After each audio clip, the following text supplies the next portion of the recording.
Across Australia, New Zealand and the South Pacific, this is the week's Adventist News in Focus with David Gibbons. Thanks for joining me.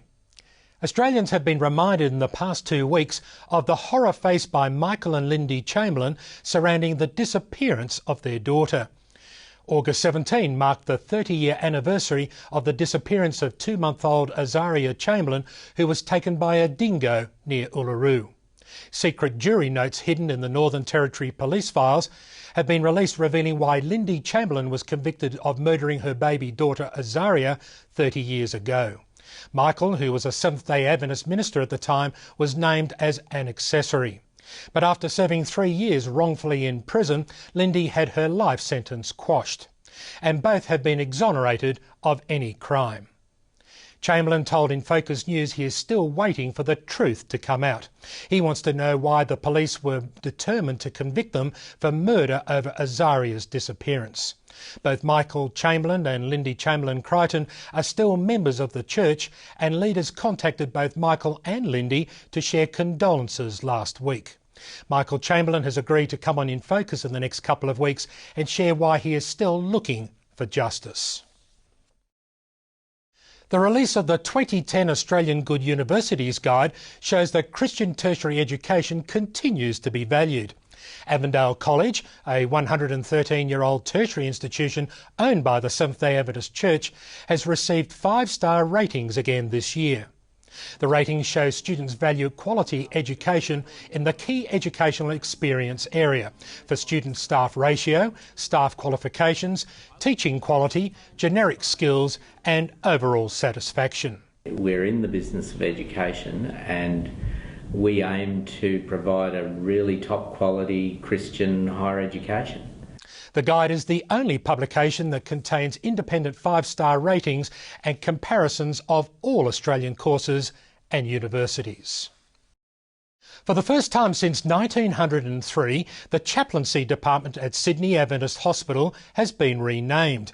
It's now called Spiritual Care Services because the new name better describes the functions carried out by chaplains. Spiritual Care Services staff intentionally care for the spirit as part of caring for the whole patient. In a ceremony to commemorate the new name, hospital boss Dr. Leon Clark said that there have been many name changes over the years for the hospital itself, as well as job titles. The hospital used to be called Sydney Sanitarium and Hospital, and the title of matron these days is called Nursing Executive Officer. Former chaplains and interfaith ministers attended the Spiritual Care Services renaming ceremony. People travelling on public buses often like to read. The New Zealand Christian Foundation decided this would be the perfect opportunity to offer free Christian books. Advertising space is offered on the back of bus tickets in Auckland, New Zealand. The free book offers are listed there along with the website. Over 3 million tickets have been printed with the free book offers. The New Zealand Christian Foundation is waiting for the orders to roll in. And in brief, in a lead-up to the Australian federal elections, Tony Abbott chose the Adventist schools in Nunawading, Victoria, to release his education policy. He answered some stiff questions from some of the students before strolling along a 50-metre wall lined with cheering youngsters giving high fives. Then he won a billy cart race around the Christian College campus. ADRA is one of the 3 humanitarian agencies ordered to leave Somalia. The Al-Shabaab ruling militant group has banned ADRA, World Vision and Diaconia because they are allegedly acting as missionaries under the guise of humanitarian work.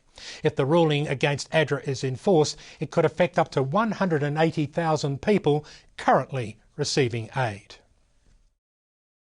And Dr. Barry Oliver, President of the Seventh-day Adventist Church in the South Pacific, has recorded a special video message to all church members.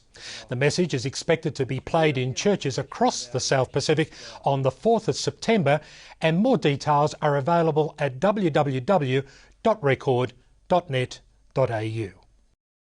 And that's the news for this week. Don't forget to click your record this week or go online for daily updates of breaking Adventist news. Well, that's the news. Thanks for joining me. I'm David Gibbons.